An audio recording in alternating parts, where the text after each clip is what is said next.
Alright, welcome back one more time here, ladies and gentlemen. So we have a little macro problem here where we deal with foreign exchange rates. So this is going to be kind of a beefy problem because, and maybe I should break it into two, maybe I will. We're going to talk about the foreign exchange markets, which is the exchange for dollars between countries.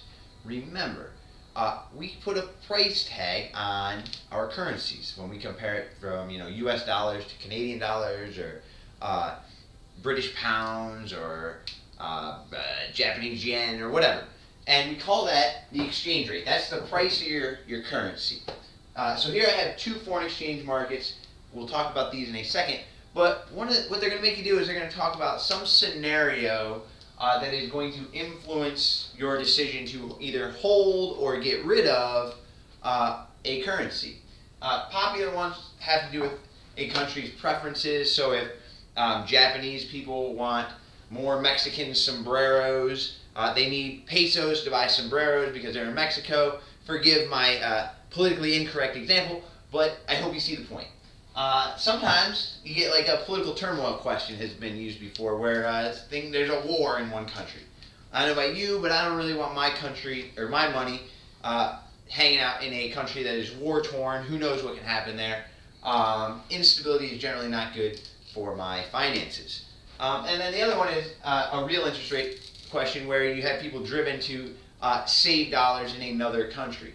So we're going to go with an example here where we're going to say we got US pesos compared to US dollars here. So we're going to say that Americans, actually let's say that Mexicans want, I don't know, American hot dogs.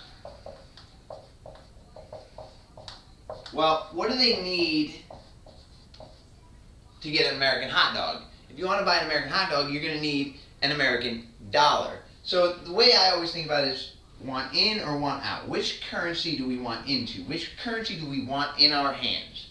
Well, here we want in to American dollars because we got to buy American hot dogs. We got to turn our pesos into American hot dogs.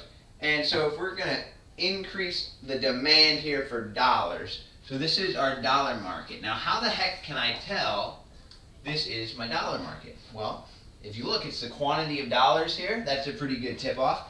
And the way you remember here to draw this correctly, pesos over dollars, or at least the way I do, dollar sign on the bottom, bottom, bottom, bottom, bottom, bottom, bottom here, okay?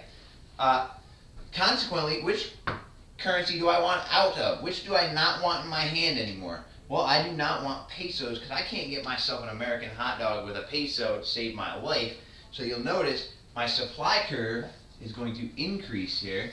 So we go like so. And I'm going to show you here. Take a look. What happens to the value of pesos? And what happens to the value of dollars? Actually, that's not a 2. That's a 1. Or a 2, that's a 2, not a 1. Well, if here here, the value went up. This is known as appreciation. Here, the value has gone down, or depreciation. Alright, I'll be back in just a second with a what the heck this is going to mean for these guys' economies here. Again, any question on foreign exchange, please let me know.